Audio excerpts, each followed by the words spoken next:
Assalamualaikum warahmatullahi wabarakatuh. Selamat datang di video pembelajaran praktikum kimia dasar. Perkenalkan, saya Siva Syihab.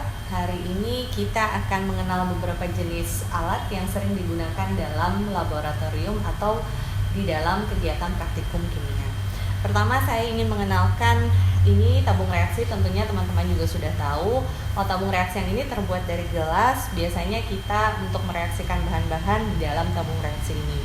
Ada juga tabung reaksi yang terbuat dari bahan plastik. Bedanya yang plastik dan yang gelas ini biasanya untuk bahan-bahan yang bersifat korosif kalau kita menggunakan yang si tabung gelas ini. Tapi kalau bahan-bahan yang tidak korosif itu kita bisa menggunakan tabung yang plastik. Kemudian selain tabung reaksi, di sini juga ada pipet tetes. Pipet tetes biasa digunakan untuk mengambil larutan atau cairan. Jadi perlu diperhatikan cara penggunaan pipet tetes itu harus seperti ini. Jadi ada 3 jari, kemudian ujungnya itu jempol dan telunjuk digunakan untuk mengambil cairan. Cara seperti ini lebih aman dibandingkan kalau kita seperti ini. Kalau kayak gini, ini nanti akan jatuh-jatuh. Kemudian selain pipet tetes seperti ini kan tidak bisa menentukan ukuran ya, ukuran volume. Untuk lebih presisi kita bisa menggunakan yang dinamakan dengan pipet mikro. Ini adalah contohnya pipet mikro. Pipet mikro ini dia bisa mengambil cairan mulai dari ukuran 100 mikroliter hingga 1000 mikroliter. Ini lebih presisi, ini maksimalnya di 1 ml. Kalau 1000 mikro berarti 1 ml. Ada yang lebih detail, ada yang lebih presisi. Ini ada ukurannya 0,5 sampai 10 mikroliter. Volumenya lebih sedikit, namun ketelitiannya ini akan lebih tinggi. Jadi gunakan alat sesuai dengan kebutuhan Anda. Jika Anda bekerja dalam menggunakan cairan yang volumenya kecil, gunakanlah pipet mikro. Tapi jika volumenya besar, Anda bisa menggunakan pipet volume. Alat yang lain di sini ada gelas kimia atau beker gelas. Beker gelas ini digunakan untuk mencampur larutan juga, tapi yang perlu Anda ingat bahwa beker gelas ini bukanlah alat ukur. Beker gelas ini hanya digunakan untuk menampung cairan atau melarutkan bahan. Walaupun di sini ada tulisannya 100 ml, tapi ini tidak boleh digunakan sebagai alat ukur. Nah, kalau Anda mau mengukur cairan, volume cairan dengan volume yang lebih presisi, Anda bisa menggunakan gelas ukur. Di sini ada gelas ukur, volumenya itu sekitar 50 ml. Ini nanti bisa Anda gunakan untuk mengukur volume suatu cairan. Jadi pastikan Anda tentunya sudah tahu cara membaca volume itu harus ada di bawah lengkungan. Jadi ketika membaca itu kan ada, kalau cairan itu pasti melengkung. Anda batas pembacaannya itu ada di garis yang bawah. Jadi patokannya bukan dari atas garis lengkungan, tapi itu ada di bagian dasarnya. Oke, ini yang 50 ml. Kemudian ada juga ini yang dinamakan dengan labu ukur. Nah, labu ukur ini biasa digunakan untuk membuat larutan primer, larutan baku primer. Katakanlah larutan induk.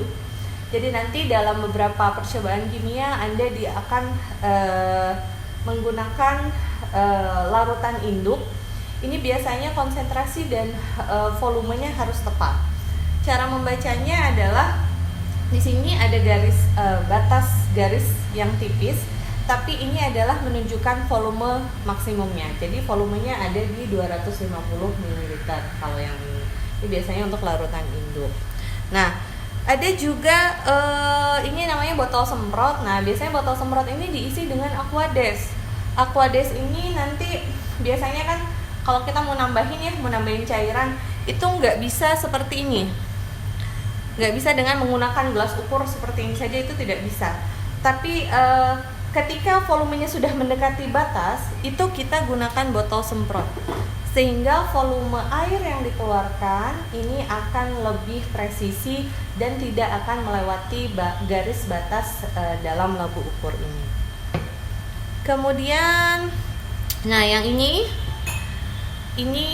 namanya Erlenmeyer. Erlenmeyer biasa digunakan untuk titrasi. Jadi biasanya di titrasi asam basa, nanti kita akan belajar juga itu kita menggunakan Erlenmeyer untuk melakukan titrasi. Jangan pernah Anda menggunakan beaker glass untuk titrasi karena itu bukan untuk itu penggunaannya. Nah, ngomong-ngomong soal titrasi, kita juga pada saat titrasi nanti Anda akan menggunakan alat yang dinamakan dengan buret. Ini jadi buret bentuknya seperti ini. Ini volumenya adalah kurang lebih 50 ml. Nah, 50 ml ini biasanya kita isi dengan cairan. Karena ini tinggi ya, nggak semua orang tingginya sama. Nanti pada saat praktikum, Anda ketika memasukkan cairan ke dalam buret, gunakanlah corong gelas. Jadi corong ini dimasukkan ke sini seperti ini, baru Anda memasukkan cairan yang akan Anda gunakan untuk titrasi seperti ini. Jadi volumenya jadi nggak akan meluber kemana-mana, jadi bisa masuk semuanya dengan tepat. Nah, seperti itu dimasukkan cairannya, dan ini adalah Erlenmeyer. Jadi caranya nanti masukkan seperti ini, larutannya akan dititrasi. Pada saat melakukan titrasi biasanya dikasih kertas putih di bawahnya sehingga kita bisa melihat perubahan warna atau titik akhir titrasi dengan jelas. Nah, ini nanti untuk mengeluarkan cairan kita bisa buka seperti ini. Mohon maaf, saya kasih gambar seperti ini ya. Nah, jadi tangan kiri memegang Erlenmeyer, tangan kanan mengatur keluar volumenya cairan sedikit-sedikit, satu tetes gitu, sambil diaduk sehingga bereaksi dengan sempurna. Kurang lebih seperti itu. Harap berhati-hati saat Anda praktikum menggunakan buret ini karena harganya lumayan ya. Kalau sampai rusak atau ada terjadi apa-apa, itu nanti cost-nya itu biasanya harus menggantinya cukup mahal. Oke, kalau tadi sudah berkenalan dengan alat-alat gelas, sekarang kita mungkin ke alat-alat yang lebih kompleks yang biasanya digunakan untuk pada saat praktikum. Jadi ini dinamakan sebagai pH meter. pH meter ini digunakan untuk mengukur pH larutan, dan ini adalah alat yang digunakan untuk pH meter tersebut untuk mengukur pH, yaitu tabung elektroda. Biasanya elektroda sendiri ini berisi larutan kristal KCl jenuh begitu ya, sehingga akan menjaganya tetap pada pH netral.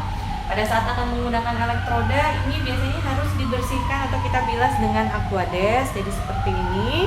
Kemudian baru bisa kita gunakan, tentunya harus dikalibrasi dulu ya dengan alat dengan larutan yang sifatnya yang pH 3, 7 dan 12 biasanya. Setelah selesai dibersihkan kembali dan dimasukkan kembali ke dalam larutan KCl-nya. Nanti pembacaan ada di sini. Di dalam display ini nanti bisa membaca dari pH larutan yang akan kita ukur, tentunya setelah dilakukan kalibrasi. Nah, alat yang kedua di sini saya akan mengenalkan vortex. Jadi kalau misalkan dalam kalau mengaduk larutan di dalam tabung reaksi itu kita harus digoyang-goyang gitu ya, seperti itu, atau digoyangnya seperti ini. Sekarang ada yang lebih fungsional, ini namanya vortex. Nah, dia akan melakukan pengadukan gitu ya berdasarkan gerakan dari vortex dari mesin ini sendiri. Coba cari. Nah, ini seperti ini. Jadi nanti larutannya akan tercampur, akan terhomogenisasi dengan sendirinya. Oke.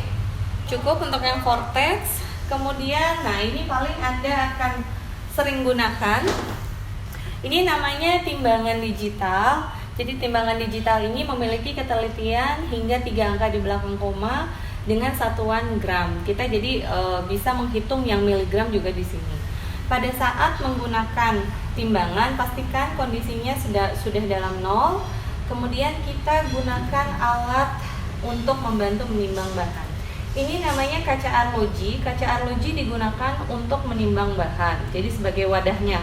Jangan menimbang langsung dimasukkan bahannya ke sini, tapi gunakan kaca arloji. Jadi kaca arloji dimasukkan terlebih dahulu ke dalam chamber. Kita tutup kembali sampai angkanya tidak bergerak lagi. Kemudian nanti kita terkan, kita nolkan kembali. Nah, sampai nolkan kembali. Ambil bahan yang akan kita timbang dengan menggunakan spatula. Spatula diambil bahannya, kemudian ditimbang, dimasukkan ke dalam sini, gitu katakan. Kita tutup kembali sampai pembacaan angka di belakang koma ini, 3 angka di belakang koma ini sudah stabil. Kurang lebih seperti itu. Oke, tadi kita sudah mengenal beberapa alat yang kita gunakan dalam praktikum kimia. Kita juga perlu mengetahui tentang kategori bahan-bahan atau zat-zat kimia. Sebelum Anda bekerja, pastikan Anda tahu Anda akan bekerja dengan apa. Anda bisa mengetahui informasi tentang zat-zat yang akan Anda gunakan dalam sebuah percobaan itu dengan membaca MSDS-nya atau Material Safety Data Sheet. Jadi di situ nanti akan ada info-info bagaimana cara menggunakannya, sifat dari zat kimia tersebut, begitu ya. Kemudian resiko dari penggunaan zat kimia tersebut. Sebagai contoh, biasanya sih memang selain di MSDS di kemasannya pun ada. Ini saya ambil contoh kloroform. Kloroform ini dia berbahaya jika dihirup. Jadi ada tanda paru-paru di sini gitu ya, di dalam paru-paru.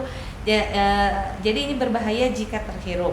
Kemudian juga di sini ada tanda seru, artinya kita harus lebih berhati-hati pada saat menggunakan kloroform. Selain kloroform, ini juga saya kasih contoh adanya asam klorida atau HCl. HCl ini konsentrasinya sekitar 0,1 normal dan HCl ini bersifat korosif sehingga ditandai dengan tanda seperti ini. Jadi tidak boleh terkena dengan tangan atau benda-benda yang tentunya sifatnya biasanya bersifat logam. Contoh lain, ini ada senyawa yang namanya akrilamid. Akrilamid itu biasanya digunakan untuk membuat polimer, begitu ya, polimer gel biasanya. Ini bersifat toksik, jadi berbahaya jika terhirup maupun tertelan. Kemudian juga dia kalau terhirup bisa bersifat membahayakan buat pernafasan, begitu. Nah, ada lagi yang lebih berbahaya, ini kecil-kecil tapi berbahaya. Ini namanya beta merkaptoetanol. Jadi beta merkaptoetanol kita lihat selain ada kalau tadi lambang-lambangnya itu ada yang korosif, ada yang berbahaya bagi pernafasan. Ini dia tidak boleh dibuang sembarangan karena berbahaya bagi lingkungan. Jadi penanganan limbahnya pun harus dilakukan secara hati-hati dan biasanya dilakukan oleh suatu unit tertentu. Selain itu dia juga bersifat toksik. Di sini dia berbahaya bagi pernafasan gitu dan dia juga bersifat korosif. Jadi ini kecil-kecil tapi dia bahayanya luar biasa. Nah, rekan-rekan semua, saya pikir itu sekilas dari saya untuk praktikum pengenalan alat dan bahan pada praktikum kimia dasar. Semoga apa yang kita lihat tadi beberapa alat dan bahan ini dapat bermanfaat dan memberikan informasi bagi kita semua saat akan bekerja di laboratorium. Terima kasih, sampai jumpa. Wassalamualaikum warahmatullahi wabarakatuh.